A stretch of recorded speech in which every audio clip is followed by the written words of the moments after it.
पाकिस्तान के दुश्मनों का एहतसाब किया जाएगा। जो लोग अपने इक़्तिदार के लिए, अपनी ताकत के लिए, अपने ओहदों के लिए मुल्क को दाव पे लगा देते हैं, वो पाकिस्तानी नहीं है। चाहे उन्होंने वर्दी पहनी हो फैज की तरह या वास्कट और चपली पहनी हो पिशौरी जो है इमरान खान की तरह। खुदा न खास्ता अगर फैज और इमरान का जो है वो गठजोड़ कायम रहता तो पता नहीं पाकिस्तान का क्या असर होता। हो सकता है किसी जंग की जरूरत ही ना पड़ती, अंदर से ये पाकिस्तान को बर्बाद कर देते। पाकिस्तान के साथ इन्होंने दुश्मनी की है, इनको अंजाम तक न पहुंचाया गया तो ये पाकिस्तान के जो है हक में खैर के लिए साबित नहीं। ख्वाजा आसिफ बानी और फैज़ हमीद को इल्ज़ामात के कटहरे में ले आए। कहा बानी प्रोजेक्ट इंचार्ज, फैज़ हमीद के खिलाफ मजीद कार्रवाई होगी।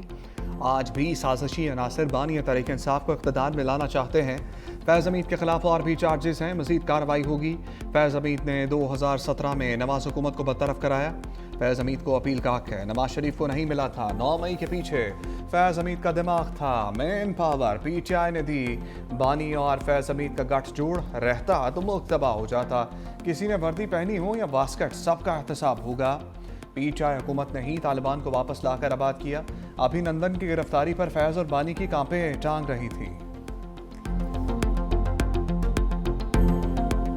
इस मुल्क के अंदर जो पोलराइजेशन की सियासत की गई है, अपनी जाती अनाज की तस्कीन के लिए, जाती और सियासी मफाद के लिए दिफाई इदारों पर जो हमले किए गए हैं, एक झूठे इंसाफ का और तब्दीली का नारा लगाकर जो तबाही और बर्बादी बर्पा की गई है, ये खुशकिस्मती है कि उस निज़ाम से निजात मिली। आपके आलमी इदारे भी बात कर रहे हैं कि आपकी मईशत जो है वो मुस्तहकम है।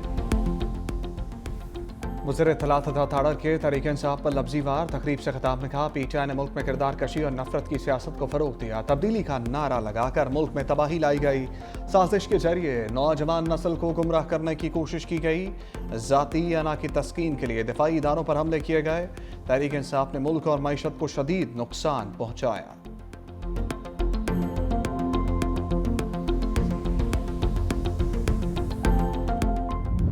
नेशनल गेम्स की इख्तितामी तकरीब रंगों से भर गई। Chief of defence forces field marshal Asim Munir की बतौर मेहमान खसूसी शिरकत। चेयरमैन पीपल्स पार्टी बिलावल भुट्टो और वज़ीर आला सिंध मुराद अली शाह भी मौजूद। आर्मी मेडल की दौड़ में सबसे आगे, वापडा की दूसरी, नेवी की तीसरी position. Field marshal Asim Munir ने आर्मी टीम को कायद-ए-आज़म ट्रॉफी से नवाजा। वापडा की टीम को रनर अप ट्रॉफी दी गई। फील्ड मार्शल ने पाकिस्तान नेवी को भी ट्रॉफी अता की। बिलावल भुट्टो ने फील्ड मार्शल आसिम मुनीर को सिंधी टोपी और अजरक का तोहफा दिया। वज़ीर आला सिंध ने बेहतरीन कारकर्दगी पर पाकिस्तान पुलिस को शील्ड से नवाजा। खिलाड़ियों का इख्तितामी तकरीब में शानदार मार्च पास्ट। फनकारों ने म्यूजिक के तड़के से तकरीब को चार चांद लगाए। In May, Pakistan was tested on the battlefield. The nation responded with unity, resolve, and confidence. Under the leadership of Field Marshal General Syed Asim Munir, Pakistan emerged victorious with its sovereignty defended and its honor upheld. This victory was not only a military victory, it was a national one. Field marshal Asim Munir की क़यादत में पाक अफवाज ने दुश्मन को शिकस्त दी। बिलावल भुट्टो का national games की इख्तितामी तकरीब से खिताब। कहा, फील्ड मार्शल की क़यादत में पाकिस्तान अपनी खुद मुख्तारी में कामयाब रहा। मार्का हक में तारीखी फतह हासिल की। सिंध के अवाम फील्ड मार्शल आसिम मुनीर का तकरीब में शिरकत पर शुक्रिया अदा करते हैं। नेशनल गेम्स में तमाम खिलाड़ियों ने शानदार कारकर्दगी का मुजाहरा किया। नेशनल गेम्स की मेज़बानी सिंध के लिए बाइस फ़ख्र है।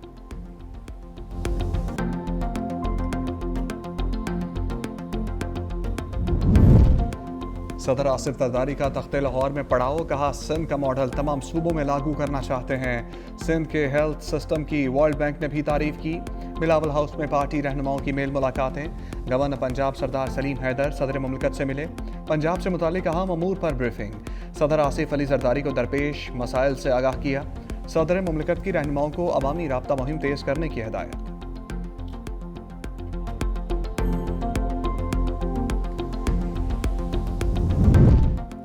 कराची में पुलिस का कादरी हाउस पर छापा। मुतादिद अफराद ज़ेर हिरासत। पुलिस के मुताबिक छापा भत्ता की वारदातों में मुलविस 3 मुलजिमों की गिरफ्तारी के लिए मारा गया। कादरी हाउस से छोटे बड़े हथियार बरामद कर लिए। सुन्नी तहरीक के मुताबिक चेयरमैन सरवत एजाज कादरी समेत 20 से जायद अफराद को गिरफ्तार कर लिया गया।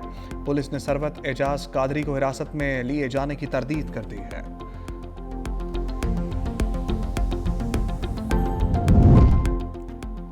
अफगान तालिबान रजीम अपनी कारस्तानियों पर आलमी फोरम पर बदनाम। अक़वाम मुत्तहिदा इजलास में आलमी बरादरी का अफगान तालिबान को दो टोक पैगाम। कहा, अफगानिस्तान दहशतगर्दों की आमाजगाह बन चुका है। इंतहा पसंदों की सरपरस्ती से पाकिस्तान समेत पूरा खित्ता दहशतगर्दी की लपेट में आ चुका। चीन के मुस्तकिल नुमाइंदे ने खबरदार किया, TTP समेत दहशतगर्द गिरोह पड़ोसी ममालिक पर हमलों में मुलविस हैं। पाकिस्तान के मंदूब आसिम इफ्तिखार ने कहा, अफगान सरजमीन से तालिबान की निगरानी, मनसूबाबंदी और माली मामनत में पाकिस्तान पर हमला किया जाता है। अमरीकी नुमाइंदे ने सिक्योरिटी कौंसिल को इंसदाद दहशतगर्दी वादों में पेशरफ न होने पर तालिबान को तनबीह का मुतालबा किया। मुल्क में 5G की लॉन्चिंग का मिशन। हुकूमत का 2600 मेगाहर्ट्ज बैंड के तमाम 194 मेगाहर्ट्ज प्राइम स्पेक्ट्रम की नीलामी का फैसला।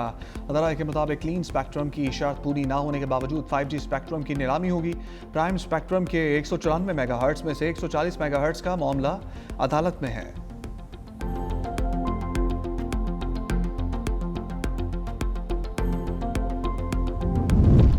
सरकारी मुलाजमीन के असासे पब्लिक करने के लिए कानून साजी हो चुकी। वज़ीर ख़ज़ाना मोहम्मद औरंगज़ेब का तकरीब से खिताब। कहा, टैक्स पॉलिसी का FBR से कोई ताल्लुक नहीं रहा। FBR सिर्फ टैक्स इकट्ठा करेगा।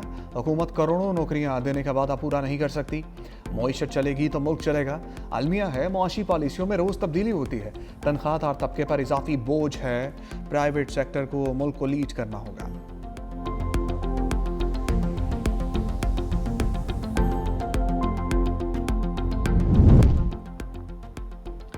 शर्जील मेमन ने लियारी पर भारतीय फिल्म धुरंधर को प्रोपेगेंडा करार दे दिया। एक्स पर लिखा, लियारी तशद्दुद नहीं, सकाफत और अमन की अलामत है। लियारी का हकीकी चेहरा आइंदा माह रिलीज होने वाली फिल्म मेरा लियारी दिखाएगी। पाकिस्तानी फिल्म में अमन, खुशहाली और फख्र की झलक नजर आएगी।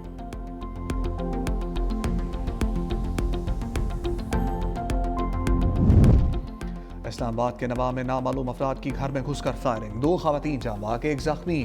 पुलिस के मुताबिक खवातीन की अस्मा और कोसर बीबी के नाम से शनाख्त कर ली गई। साइमा बीबी जख्मी हालत में अस्पताल मुंतकिल। SSP ऑपरेशंस का जाए वकूआ का दौरा। मुलजिमों की जल्द अज जल्द गिरफ्तार करने की यकीन दहानी कराई।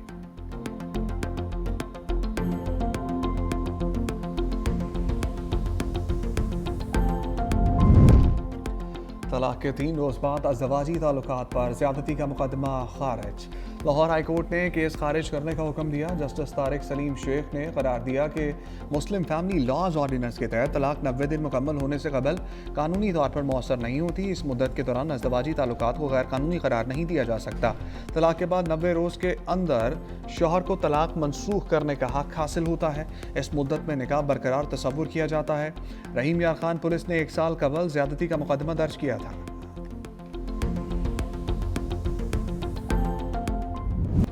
पंजाब में स्मोक का शिकंजा सख्त। तमाम आलूदा फ़ज़ा में सांस लेने पर मजबूर। लाहौर का दुनिया के आलूदा तरीन शहरों में दूसरा नंबर। फ़ज़ा में आलूदगी के ज़रात इंतहाई सतह पर पहुँच गए। फैसलाबाद पाकिस्तान का आलूदा तरीन शहर। AQI 660 record. पिशावर, काननो, जेहलम और भावलपुर की फ़ज़ा भी आलूदा। गुजरांवाला और गुजरात भी आलूदा तरीन शहर। तिब्बी माहिरीन का मास्क पहनने का मशवरा।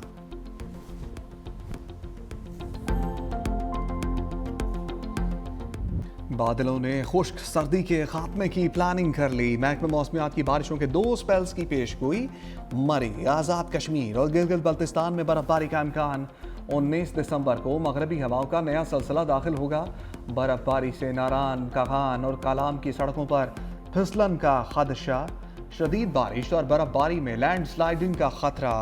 आज़ाद जम्मू कश्मीर, बालाई और ज़ेरी इलाकों में भी बारिशों की नवीद। मुल्क में तवील खुश्क साली के बायस शहरियों को शदीद मुश्किलात। पानी के चश्मे खुश्क हो गए। किसान गंदम की बवाई के लिए परेशान। खुश्क सर्दी के बायस शहरी मुख्तलिफ बीमारियों का शिकार होने लगे। गुड्स ट्रांसपोर्टर्स की हड़ताल पिक्चर अभी बाकी है। कराची गुड्स ट्रांसपोर्टर्स की हड़ताल खत्म करने की तरदीद। चार्टर ऑफ डिमांड की मंजूरी तक हड़ताल जारी रखने का फैसला।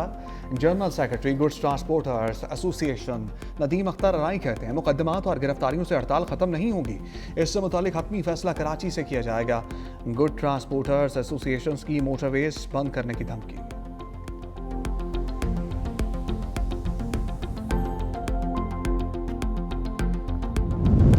फ़लस्तीनी इलाकों पर यहूदियों के तसल्लुत की कोशिशें तेज़। इसराइल ने मगरबी किनारे में 19 नई बस्तियों की मंजूरी दे दी। अरब मीडिया के मुताबिक फैसले के तहत 2005 में ख़त्म की गई शुमाली मगरबी किनारे की चंद चौकियों को भी दोबारा फ़ाल किया जा रहा है।